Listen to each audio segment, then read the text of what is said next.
L'histoire du cheveu noir, l'histoire de notre cheveu. L'histoire de toutes nos coiffures est originaire des différents groupes ethniques d'Afrique. Le premier exemple de dreadlocks remonte à l'ancienne Égypte, où l'on en retrouve sur de nombreux artefacts. Socialement, le soin des cheveux jouait un rôle significatif dans l'identité des tribus africaines.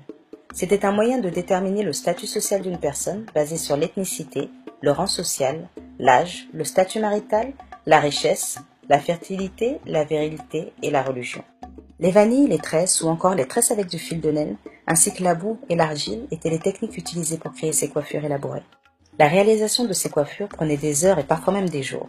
Tout comme aujourd'hui, les femmes profitaient de ce temps d'embellissement pour se socialiser et créer des liens avec les autres. En 1944, les Européens ont commencé à kidnapper et vendre les Africains de tout statut social sur les côtes africaines. Beaucoup avaient des coiffures très élaborées. Bien que les Européens admiraient la complexité des styles, textures et des ornements du cheveu noir, quelque chose devait être fait pour faire disparaître leur identité et maintenir leur contrôle et leur dépendance. Beaucoup de propriétaires d'esclaves rasaient les cheveux des hommes mais également des femmes. Cela a été considéré pour beaucoup de tribus comme un crime indescriptible. En 1619, Jamestown accueille ses premiers esclaves. Après avoir vécu sur les bateaux pendant 3 mois dans des conditions insupportables, où l'hygiène et les soins des cheveux ne pouvaient pas être effectués, la plupart avaient les cheveux complètement emmêlés à l'arrivée. Ils n'avaient plus le droit de parler leur langue, pratiquer leurs danses traditionnelles et maintenir leurs cheveux dans le style de leur choix. Toutes les cultures africaines et les soins de beauté traditionnels ont commencé à disparaître. Les propriétaires d'esclaves voulaient qu'ils éradiquent leur héritage africain.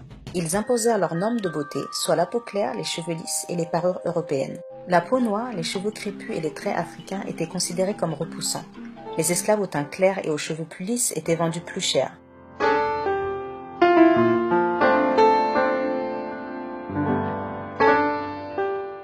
Dû à tout ce lavage de cerveau, beaucoup de Noirs ont également développé l'idée que la peau noire et les cheveux crépus étaient moins attirants.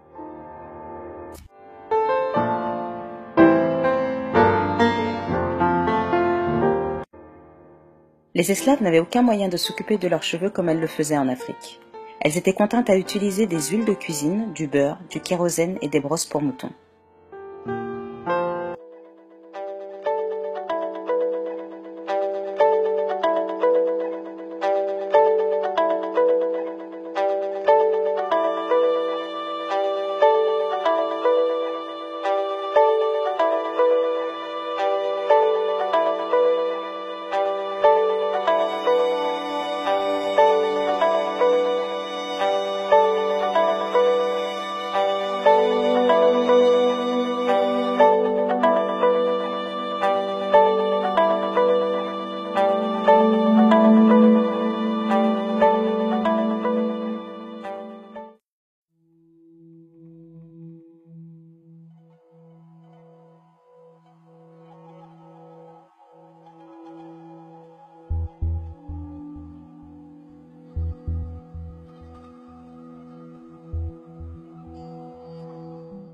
En 1845, le peigne métallique à chaud créé par les Français est disponible aux États-Unis. Beaucoup pensent que Madame C.J. Walkers a inventé ce peigne, mais c'est faux. Elle a développé une gamme de produits pour les cheveux noirs et popularisé la coiffure press and curl. En 1865, l'esclavage s'est terminé avec des cicatrices émotionnelles et psychologiques toujours présentes. Ce qui était considéré comme beaux cheveux, ceux plus fins, plus bouclés, qui se rapprochaient le plus des cheveux européens, étaient devenus prérequis pour pouvoir trouver du travail, rentrer dans certaines écoles, églises et groupes sociaux.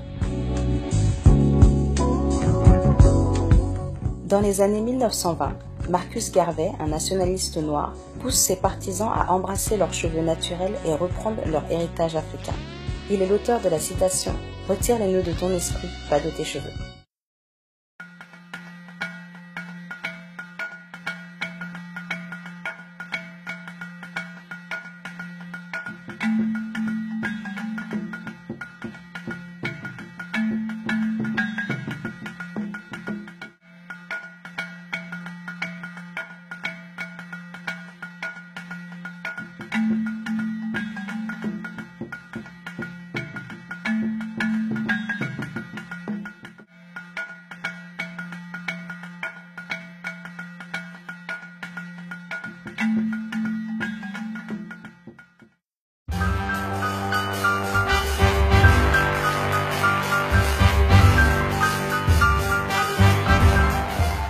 En 1954, George Ellis Johnson lance son premier défrisage pour hommes pouvant être appliqué à la maison. Celui pour les femmes a très vite suivi. En 1962, l'actrice Cicely Tyson porte des tresses collées pour la série TV East Side West Side. C'était un grand pas parce que ce n'était pas considéré comme une coiffure finalisée pour une femme. Habituellement, c'était plutôt une coiffure pour la maison. Dans les années 60, Angela Davis est devenue une icône du pouvoir noir avec son large afro. L'afro est devenu un symbole de la fierté et du pouvoir noir. Les cheveux crépus et la peau noire sont adoptés et la phrase « Black is beautiful » est apparue. En 1968, Diana Carroll est la première femme noire star dans une série télévisée. Elle était considérée comme la version noire de la femme blanche américaine avec ses cheveux raides et bouclés.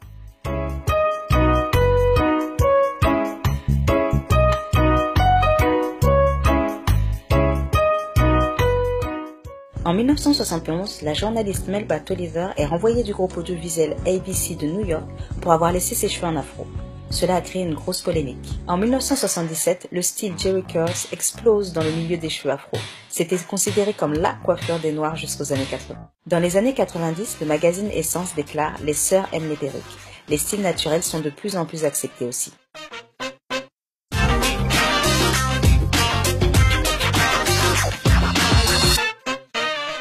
Dans les années 2000, les cheveux défrisés, tressés et les coiffures naturelles sont explorés par les Afro-Américains.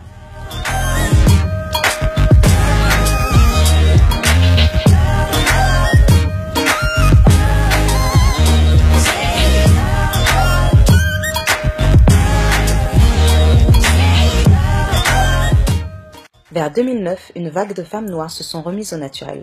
Beaucoup appellent ça le mouvement des femmes naturelles.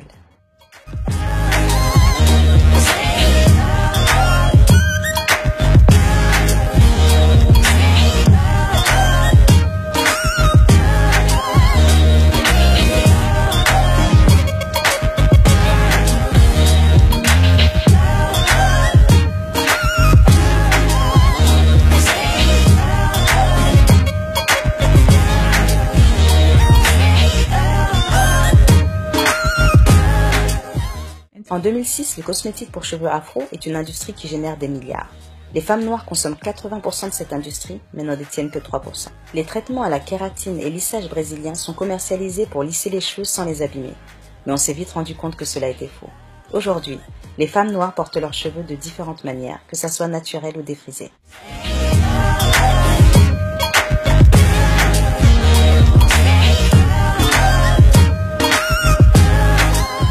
Le nombre de femmes aux cheveux naturels a vraiment augmenté à cause de la prévention sur la sévérité des produits chimiques utilisés dans les défrisages, les conditions du cuir chevelu, l'envie d'avoir une vie beaucoup plus saine et active et le désir d'avoir des cheveux plus longs et épais.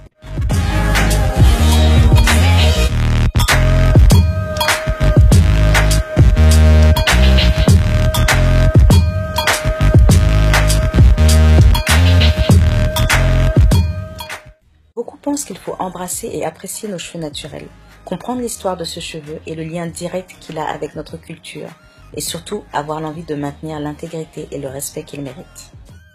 Je n'ai pas pu tout lister car la vidéo aurait été beaucoup plus longue, mais je vous encourage à faire plus de recherches sur ce sujet. Merci beaucoup pour avoir visionné cette vidéo. Paix, amour et lumière.